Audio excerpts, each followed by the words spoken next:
Kitco News special coverage of Paris Blockchain Week Summit is brought to you by Okra, permissioned DeFi composable index and strategy execution platform. We'll be talking about Hedera Hashgraph with Brady Gentile. Welcome to the show, Brady. Thanks so much. Thank you for being here. All right, so Hashgraph, Hedera, and HBAR, we're going to be talking about the ecosystem at large. But first, what is your role? Yeah, so I'm a director of product marketing at Hedera and primarily focused on the startup ecosystem. Okay, so Hedera Hashgraph, let's give an overview, a primer to those who may not be familiar with your network. Sure, so Hedera is a Solidity-based smart contract and cryptocurrency network. We're a public network that anybody can come build their applications on. There's two native services, the token service and the consensus service, and then as mentioned, Solidity-based smart contracts for building decentralized applications. Hedera is also a governing council of global members. Today there's 26 organizations across many different jurisdictions and industries. All right, Solidity-based, what does that mean? Yeah, so Solidity-based smart contracts. Hedera has implemented the Besu EVM, which is the Ethereum virtual machine, to do Solidity-based smart contracts. Solidity is a programming language that developers can come and bring full programmability for their applications on Hedera. I see. Now, let's talk about staking. It's something that is in development. How does that change the Hedera network? Yeah, we're super excited about staking. We have a Hedera Improvement Proposals program where staking has been proposed as a new development. It's HIP 406. And so right now the community is discussing what that implementation might look like, providing suggestions, offering development support to implement this on the network. And it's the ability for anybody to stake their HBAR cryptocurrency to nodes on the network. And Hedera is a proof of stake network. So what this does is create security for the network to ensure that all of those nodes are operating and coming to consensus. What do you mean by create security? Was it not secured before? Just help me understand this here. Yeah, so today there are HBAR nodes that are there are HBAR cryptocurrency that are staked to nodes evenly. Yeah. And it ensures that the nodes can reach consensus. So the more cryptocurrency that's staked to a node, the greater weight that it has in terms of determining consensus on transactions on the network. And so today it's evenly spread across based on HBAR that's in the treasury, but we want to open that up to participants of the network that are holding HBAR so they too can stake cryptocurrency to those nodes and be able to earn rewards for helping. And when you say community node, what does that mean exactly? Yeah, so that's a great point. We have community nodes that are being presented this year. So the ability for members of the Hedera community to actually operate a node on the network alongside the nodes that are being operated by governing council members. Interesting. So it's similar to a DAO or not really? Similar to a DAO, yeah, you could say that. Like the governing council comes together on a regular cadence and makes decisions for the network. There's no token that's governance associated with the group, but they sort of do act in a way that a DAO. Why not have a governance token? It's possible in the future that could be, the network could be viewed that way or could be structured that way in terms of governance for those governing council members. Today it's not. It was just formulated the way that it is without a DAO. Yeah. So tell us about HBAR. Let's say if I were an investor, we've kind of gone through a primer of Hedera, but if I were an investor and I want just the overview of HBAR, why I should buy it as an investment, what would you say? So I can't give any sort of investment advice. No, this is not investment advice. I'm not saying go buy HBAR. I'm just saying, if I were to ask you as an investor, I'm curious to learn about HBAR, what this token represents, and some of the fundamental drivers of the price. How would you answer that? Of course, yeah. So there's two aspects of HBAR that make up its utility. So the first one is, as mentioned before, it's a proof of stake network, and HBAR is staked to nodes to ensure security of the network and decentralization. And then the second aspect of HBAR is it's used to power the decentralized applications on the network. So if you're building and deploying an application, you're going to be using HBAR to pay for fees for that application for it to continue to persist. Yeah. So tell us about some of these applications that are being built on the network, because that drives utility. That's right. Yeah. So these applications are driving utility on the network. I think the ones that I'm most excited about are in the NFT and DeFi space, personally.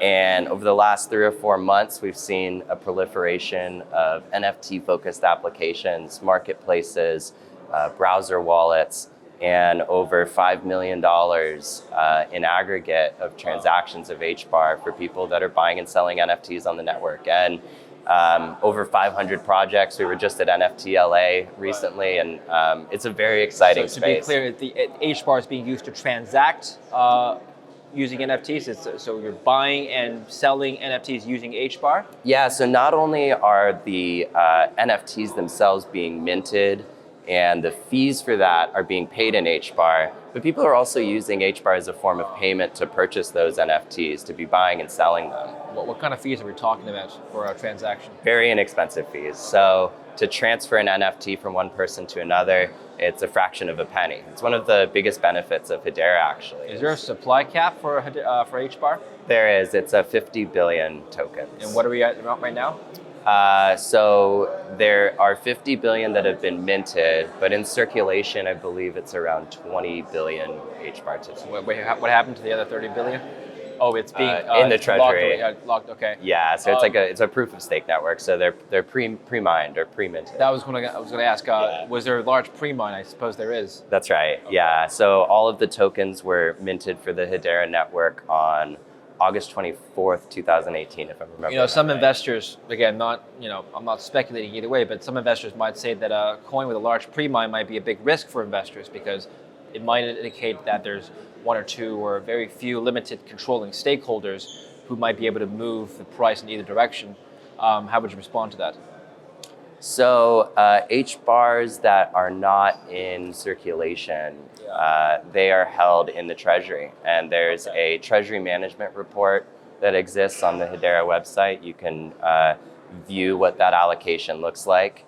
And as part of the governing council's management decisions, they have a committee that's dedicated to ensuring the proper allocation of the treasury funds. Let's talk about the Metaverse. Yeah, cool topic. That was a quick shift, yeah. No, it's not that I didn't want to talk about whatever you were talking about now, but I know you want to talk about the Metaverse. That's right. Cool topic. How is, well, first of all, before we talk about HBAR's applications, give me your overview of the Metaverse. How are we developing right now? And it's been something that's been talked about a lot in media. We're seeing a lot of tech companies do it. A lot of different metaverses pop up here at the conference. I've just been seeing a few. So what's your take on how the space is evolving?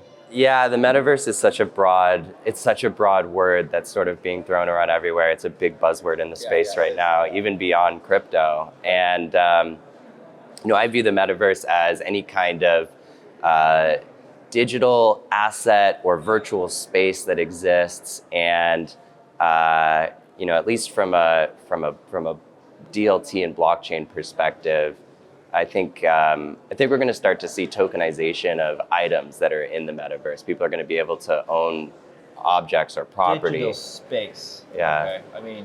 Presumably, multiplayer online games could be viewed as a metaverse. Could they not? Yeah, absolutely. Would that fit your definition or not quite? 100%, yeah. So in a sense, we've had metaverses for quite some time. Yeah, I think the challenge or the change that's happened recently is, from a technological perspective, I think VR has really pushed us towards this idea of a metaverse, just because you're so immersed in this digital space in a way that you haven't been able to be in it before. Yeah. And then digital ownership, like true ownership of items or art or anything that's digital that lives inside of the metaverse. Previously, it was all stored on a centralized server somewhere, like a gaming server, Fortnite, for example. But today, because of blockchain technology and distributed ledger technology, you have the ability now to truly own the items that are in the metaverse. You can show them off to friends. You can, you can be sitting in your virtual family room and have people over, and you've got art hanging on the wall that's an NFT. So I think things like that are going to start to proliferate a bit more. Okay, when you say, well, just let me just visualize. When you say have friends over your virtual living room, Yeah. what can you describe the visuals that are in your head? What's going on here? So if you've ever used in VR Okay. AltSpace or Horizon, these are sort of these virtual environments in VR that you can go into to interact with different people, friends, colleagues, family, random people on the internet. Yeah. And you're sort of in this virtual space with them through your headset. Yeah. I'm recalling this famous interview that David Letterman did with Bill Gates way back in the 90s, and he asked him, what's the internet? Why do we need it? And then and Bill Gates would say something like, well, you can view company profiles on the internet, and you can watch the baseball game. And Letterman was like, have you heard of the radio? And then Bill Gates was like, well, yeah, but you can also record the game and watch it in playback. And he was like, well, have you heard of the tape recorder? So I'm just kind of, I don't mean to, I don't mean to sound like Letterman here, but like, do we need the metaverse? Do we need a virtual living room? And I mean, what's wrong with my physical living room? Yeah, no, it's a great question. I think, I'd say it opens up the door to more human connection in a way that we haven't had yet. That feeling of immersion. I mean, we're here at a crypto conference where we're talking about VR, but that feeling of immersion, in a VR space is very different. And I think, you can feel like you're with someone who's halfway across the world during these experiences. And I think the tech is only going to, end up getting better and better. Yeah, I think the over time. graphics need to improve. It doesn't really feel very good if you're hanging out with an avatar that looks like a cartoon. You know what it felt like when I used, so over COVID, I had a VR headset and I tried AltSpace, which was one of these virtual environments. And I had the same feeling of when I first had the internet as a kid, and I would, with my friends chat on AOL Instant Messenger. Right. It seemed like it was such this bare bones experience, but it seemed pretty significant in what you can do with it. Like it's not all there, and you recognize that, but you do maybe recognize the power of what it could be in the future. Okay, so we're not really fully there yet. Is it a software issue or a hardware issue, you think? I think it's both. Yeah, the hardware needs to get better. Better immersion, better graphics. Yeah, I like to see a holographic room in my house. That would be cool. Finally, how does HBAR play into the role of the metaverse?